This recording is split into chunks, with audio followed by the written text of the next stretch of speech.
Hello everybody, my name is Natalia Velasco. I will be talking about my SCE project, the Bird Project. Creatures we see every single day but never take notice to.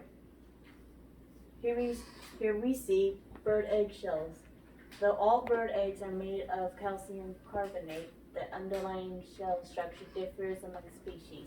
The outer coating of the shell, the cuticle, can also make a difference in the finish of the egg. Here we see different pigmented eggs from dark brown to light wood brown to sky blue to light yellow. That shows like a camouflage in different environments. Bird eggs coloration. One reason for the varying colors of eggs is obviously camouflage when they are in a nest potentially visible to predators. Most cavity nesting birds lay all white eggs, whereas most other birds lay pigmented eggs. Here you see the different size variations of different birds, from an ostrich to emus to blue jays to robins, to show that they have to camouflage their eggs from predators like cats, rats, raccoons, and other predators are able who are climbing. Birds. Birds are a group of warm-blooded vertebrates constituting the class Aves, characterized by feathers, toothless beak jaws, the laying of hard-shelled eggs, a high metabolic rate, a four-chambered heart, and a strong yet lightweight skeleton. Their wings are much bigger than their body, but being made mostly of feathers and hollow bones makes them very light. Their shape uses the wind to make flying easier. From side on, you can see that a bird's wing is flat underneath and curved on top. This means that the air passes faster above it than underneath. Here we see the skeleton of a bird wing and the inner workings, like the inner vein, the outer vein, the second digit, the primary ramiges, secondary ramiges, the humerus, the ulna, the radius, and the pollex, and the carpometacarpus.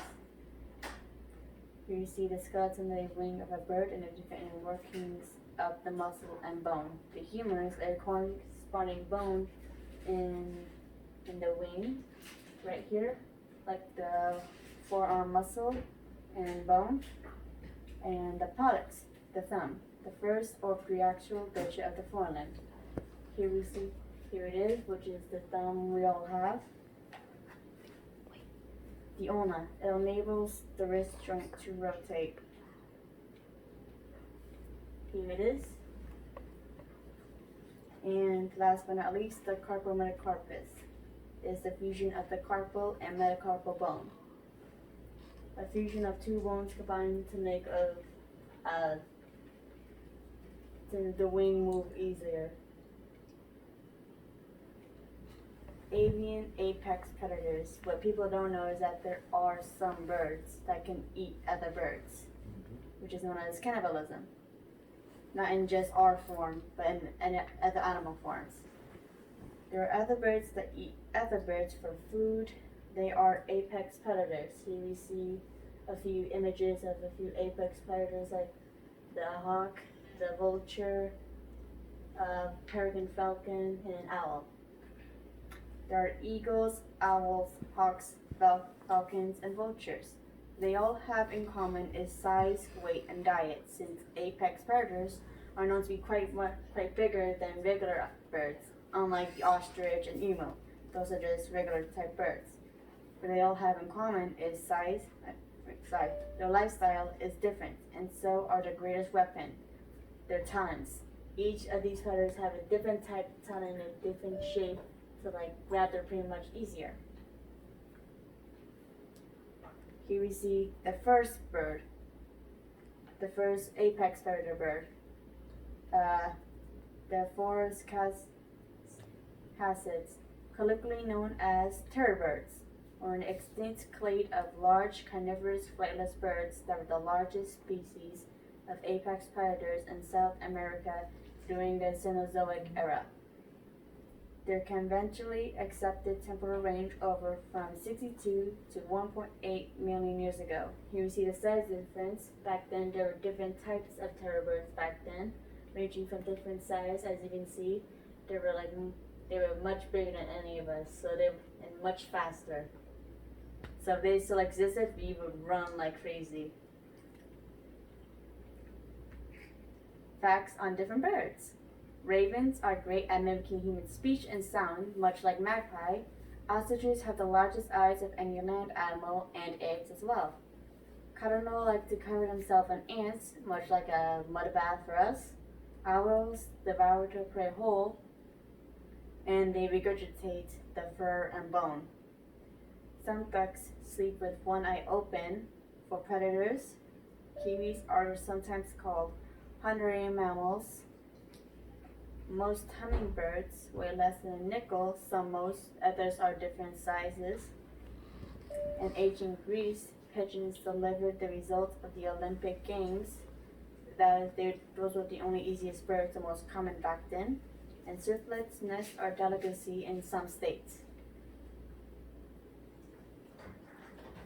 Here we see the bird's four-chambered heart.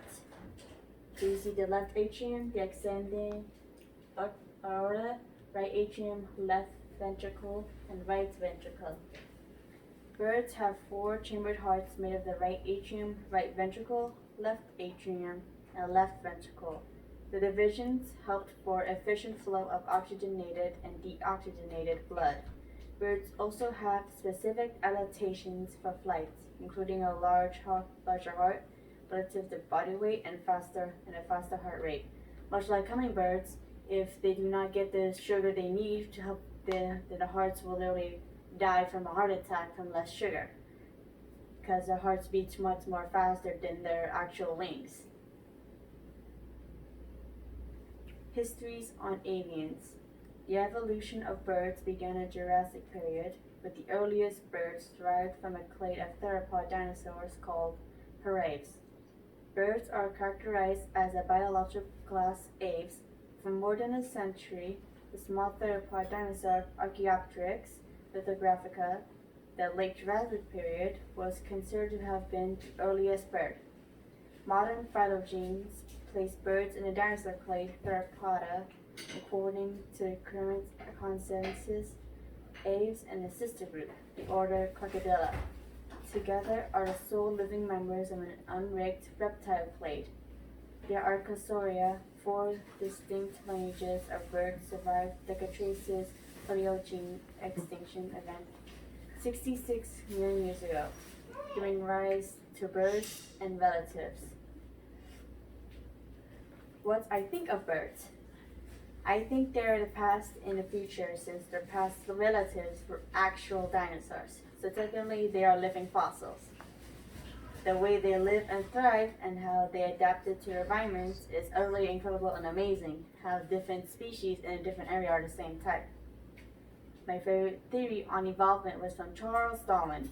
If you have seen a documentary on Charles Darwin, how he got multiple birds and how all of them were different in a certain way for a specific environment, such as beaks, wings, coloration, and survival. This goes to show that life has many surprises and that it can change who you are. And here we see avian raptors, also known as the apex predators. Different coloration of the bird's wings, size, looks, and all that. Here we see the Archaeopteryx, the evolution to the birds. And here we see Charles Darwin's evolution chart of different birds, same species, different areas with different beaks. Thank you for watching this video with me. I had fun doing this. Took a while, but was fun. I have a question. Yes. Can you tell me, what is your favorite bird? My favorite word? Avian. No, what is your favorite bird? My favorite bird? That will have to be the barn owl. And why is that? Like most owls, the barn owls have a different coloration have much more of an adapted lifestyle. Because what you don't know is the fact that owls' faces are one big ear. So they can like listen in many directions, and that it can listen through their face. And that the wings are much more hollow than a chicken's bone, and that when they fly, prey can hear the beat of the wings. So they're silent. So the top apex predator in the woods, with their eyes able to see in even darkest of nights. Interesting. Yes. Thank you. You're welcome.